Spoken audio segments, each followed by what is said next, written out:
찬송하리로다. 그는 우리 주 예수 그리스도의 하나님이시요 자비의 아버지시요 모든 위로의 하나님이시며 우리의 모든 환난 중에서 우리를 위로하사 우리로 하여금 하나님께 받는 위로로서 모든 환난 중에 전 자들을 능히 위로하게 하시는 이시로다. 그리스도의 고난이 우리에게 넘친 것 같이 우리가 받는 위로도 그리스도로 말미암아 넘치는도다.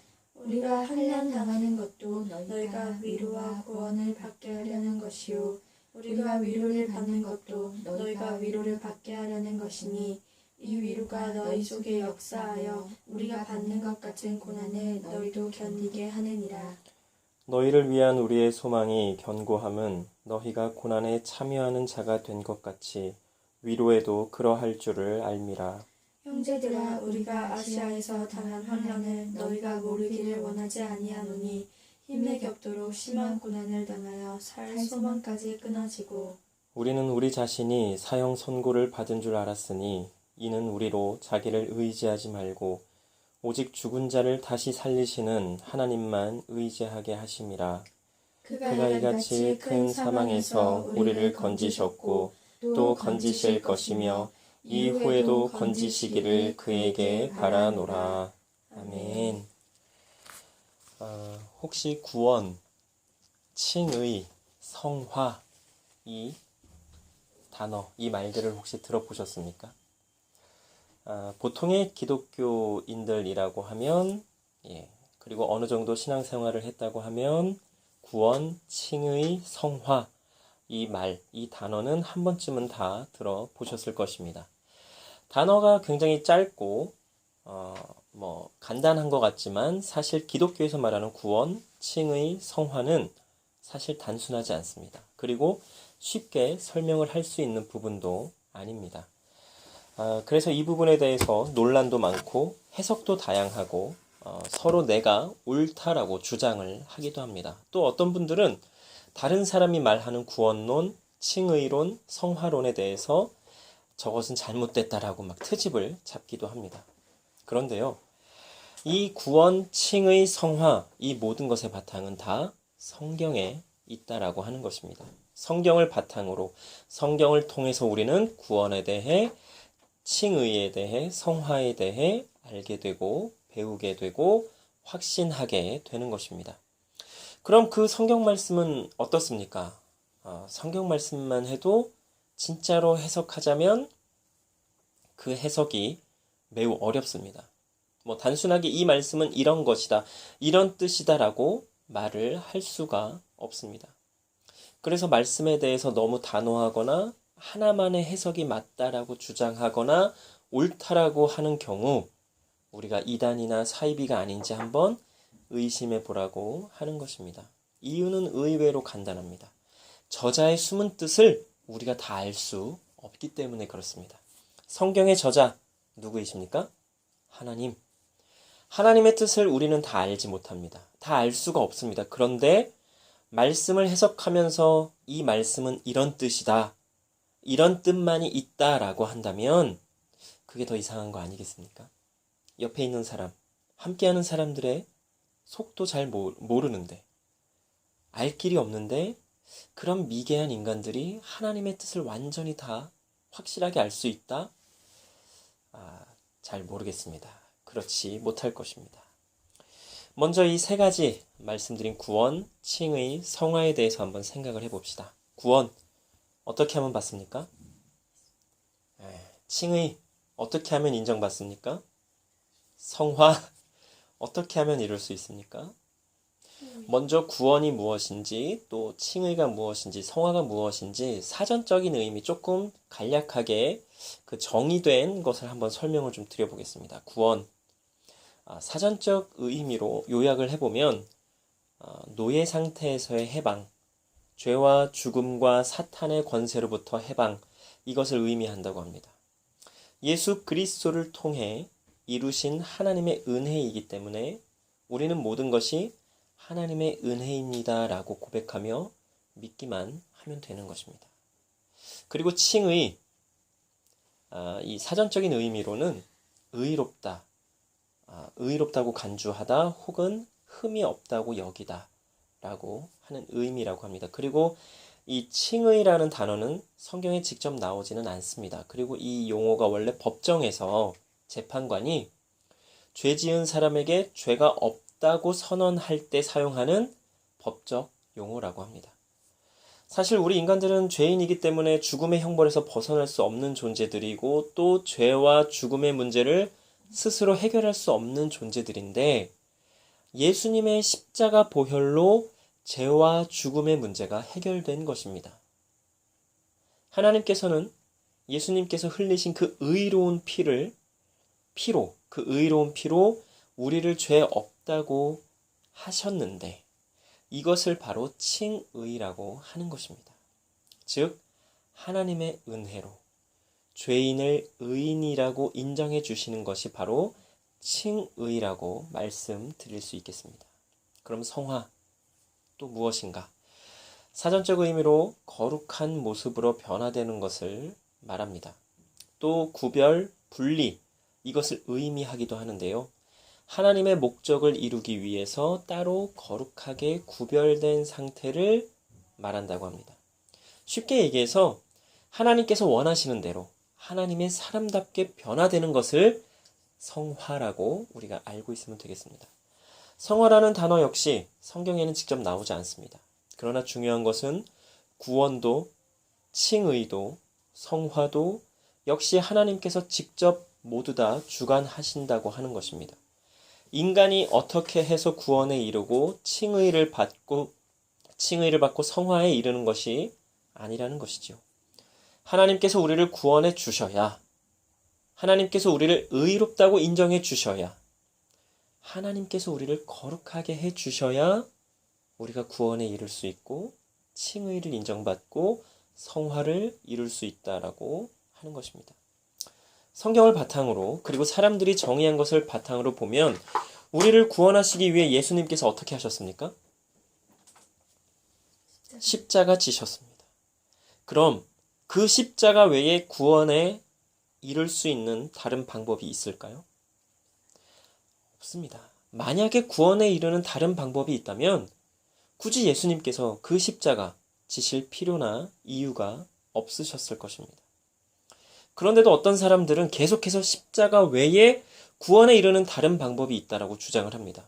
죄송하지만 그것은 성경 말씀을 왜곡하는 것이라고 분명하게 말씀을 드릴 수 있겠습니다. 또 칭의는 어떻습니까? 아브라함이 하나님께 의롭다는 인정을 받습니다. 그런데 무엇을 어떻게 했을 때 아브라함을 하나님께서는 의롭다고 인정하셨습니까? 아브라함이 하나님을 믿음으로, 하나님께서 하신 그 말씀을 믿음으로 하나님께서 아브라함을 의롭다라고 인정해 주셨습니다. 다른 무엇을 해서가 아니라 하나님을 그 믿는 그 믿음을 보시고 하나님께서는 아브라함을 의롭다라고 하신 거예요.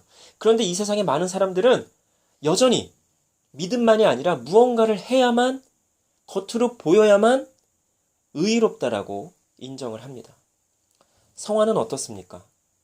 내 스스로 변화되는 것 같지만, 내 스스로 변화되려고 하는 것 같지만 사실은 하나님의 인도하심과 뜻이 아니면 변화될 수가 없는 것입니다. 사도 바울을 한번 잘 생각해 보시기 바랍니다. 우리가 사도 바울에 대해서 너무나 잘 아는데요. 그가 예수 믿는 사람을 잡아 죽이는 사람에서 예수를 믿으라고 복음을 전하는 사람으로 완전히 달라지게 됩니다. 그렇게 변화된 것이 우연일까요? 그의 노력으로 그렇게 된 것입니까? 아니죠. 사도 바울은 너무 멀게 느껴지십니까? 그러면 나 자신, 자기 자신을 한번 생각해 보시기 바랍니다. 나 자신이 변화된 것이 전적으로 나의 의지와 나의 노력에 의한 것입니까? 아니면 성경을 읽으며 혹은 예배를 드리며 혹은 어떠한 무언가를 하면서 감동을 받아서 변해야겠다 라고 마음을 먹고 변하기 시작한 것이 아닙니까? 그러는 중에 하나님께 기도한 적은 없나요? 하나님께서 원하시는 대로 변화되기를 원합니다. 지금의 모습이 아니라 정말로 달라지고 싶습니다. 이대로는 정말로 안 될 것 같습니다. 하나님, 도와주십시오. 이렇게 기도하며 부르짖은 적 없으십니까? 잘 생각해 보시기 바랍니다. 분명히 있으실 겁니다. 하나님의 인도하심이 아니고 하나님의 개입이 아니라면 굳이 우리는 변하려고 하지 않을 것입니다. 저 역시도 그랬습니다. 죄송한 말씀이지만 제 이야기를 잠깐 드리면 저는 너무나도 힘들었습니다. 그리고 지금도 여전히 힘이 듭니다. 하나님께서 사용하시기에 편하도록 그렇게 변화되려고 하니까 너무나 힘이 듭니다. 예. 정말로 하나님 원하시는 대로 변할 수 있을까? 내가 죽기 전에 정말 변할까? 이런 생각이 들기도 하고요. 이 성화되는 부분, 변화되는 부분에서 더욱 힘이 드는 이유는 다른 것이 아니라 내 자아가 원하는 것과 하나님께서 나에게 원하시는 것이 무엇인지 알게 된 후부터 그것이 다르다고 하는 것을 알게 된 후부터 충돌을 하게 되니까 힘이 드는 것입니다. 때로는요, 그냥 이렇게 살다가 적당히 살다가 그냥 죽고 싶다는 생각을 합니다. 굳이 하나님 원하시는 대로 그렇게 변화가 돼야 할까? 왜냐하면 주위에 보면 전혀 변함도 없고요. 변화 없이도 너무나 잘 먹고 잘 사는 사람들이 너무나 많은 거예요. 그런 모습을 볼 때면 나도 그냥 저들처럼 그냥 적당히 살다가 가면 되지. 왜 나는 이렇게 굳이 하나님 원하시는 대로 변화가 되려고 하는 걸까? 하는 생각이 들기도 합니다. 그런데 제가 그럼에도 하나님께서 원하시는 대로 변화되려고 하는 이유는 단 하나입니다. 하나님께서 제가 하나님 원하시는 대로 변화되기를 원하시기 때문에 그렇습니다. 다른 이유 없습니다. 하나님께서 저에게 뭐 약속하신 게 있으셔서 그런 게 아니에요. 야, 재영아, 내가 원하는 대로 변화되면 내가 물질도 건강도 뭐 크고 의리의리한 무엇도 다 줄게. 너 내가 원하는 대로 좀 변화 좀 돼봐. 이래서 제가 변화되려고 하는 게 아니란 말이죠. 그저 하나님께서 나에게 원하시는 대로 순종하겠다고 고백을 하는 것이고 그 고백을 삶으로 살아보려고 몸부림 치는 것일 뿐입니다. 그런데 여전히 아직도 내 안에는 내 자아가 너무나 커서 계속해서 힘이 드는 것이죠. 이것은 대단한 것도 아니고요. 자랑할 일도 아니고 뭐 어디에 이렇게 막 널리 알릴 일도 아닙니다. 그저 하나님께서 원하시는 대로 묵묵히 십자가의 그 길을 가셨듯이 우리도 하나님께서 우리에게 원하시는 그 길을 가면 되는 것입니다. 사도 바울은 오늘의 말씀 9절에서 이렇게 이야기합니다. 자신을 의지하지 말고 오직 죽은 자를 다시 살리시는 하나님만 의지하게 하심이라. 이 말을 함의 의미는 복음을 전하면서 죽을 고비도 여러 번 넘기고요. 또 매도 여러 번 맞고 감옥에도 갇히는 등의 여러 일들을 겪으면서 또 경험하면서 깨닫게 된 것입니다. 결국 하나님밖에 없다라고 하는 것을 말입니다. 이 세상의 정의가 어떤지, 시선이 어떤지, 주장이 어떤지 참고는 할 수 있겠지만 그것이 전부가 아님을, 그것이 절대적인 것이 아님을, 그것이 진리가 아님을 우리는 알아야 할 것입니다. 그리고 말씀을 통해서 보다 더 정확하게 알아야 할 것이 있습니다. 진리가 무엇입니까? 진리는 예수 그리스도입니다. 예수님을 한번 묵상해 보시기 바랍니다. 예수님 어떠셨을까요? 예수님의 마음은 어떠셨을까요? 그 많은 사람들 앞에서 조롱당하고 매맞고 침뱉음 당하고 망신당하고 모욕당하셨습니다. 그 속상함과 그 아픔은 말로 닿을 수 없는 고통이었을 것입니다. 그럼에도 참으셨습니다. 누구 때문에? 나 때문에. 우리 때문에. 다른 이유 없습니다. 하나님께서 하나님 보좌 우편을 약속하셔서가 아닙니다. 이 세상 모든 권세를 준다고 해서가 아니에요. 예수님께서 모든 고난을 참으시고 십자가 지신 이유는 단 하나, 바로 나 때문이라고 하는 것입니다. 그런데 과연 나는 예수님께서 가신 그 길 가고 있습니까? 하나님께서 가라고 하신 그 길 가고 있습니까? 그 길 가며 사람들에게 조롱당하고 무시당한다는 생각에 괴로워하고 있습니까? 이 길을 계속 가야 하나? 하는 생각 드십니까? 사람들이 알아주지 않아서 때로는 속상하십니까? 힘을 내시기 바랍니다. 우리의 아버지 되시는 하나님께서 다 알고 계시지 않습니까? 전지전능하신 하나님, 온 세상, 온 우주 천지 만물을 창조하시고 주관하시며 다스리시는 나의 아버지 되시는 하나님께서 다 아시니 된 거 아닙니까? 사도 바울은 오늘의 말씀 3절과 4절에서 이렇게 이야기합니다. 제가 공동번역 성경으로 읽어드리겠습니다.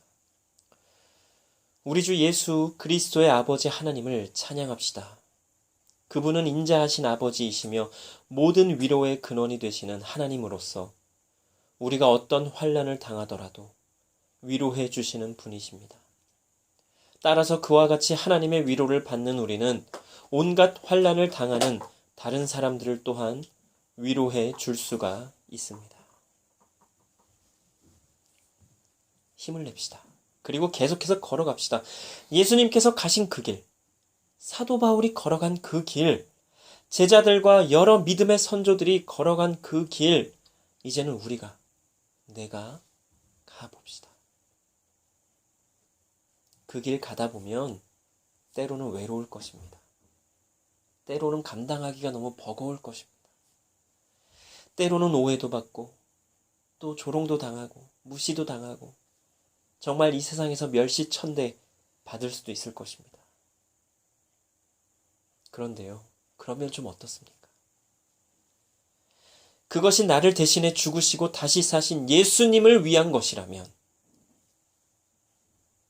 나를 위해 하나밖에 없는 그 아들 예수 그리스도를 내어주신 하나님을 위한 것이라면, 하나님의 영광을 위한 것이라면 기꺼이 감당해야 하지 않겠습니까?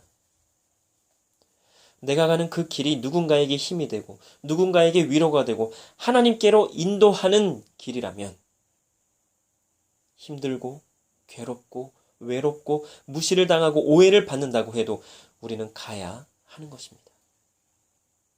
오늘 말씀 8절로 10절까지의 말씀에서 사도 바울은 또 이렇게 이야기합니다. 공동번역 성경으로 읽어드리겠습니다. 형제 여러분, 우리가 아시아에서 당한 환난이 어떠한 것이었는지를 알리려고 합니다. 그 환난은 우리의 힘으로는 도저히 견뎌낼 수 없으리만큼 심해서 마침내 우리는 살 희망조차 잃게 되었습니다.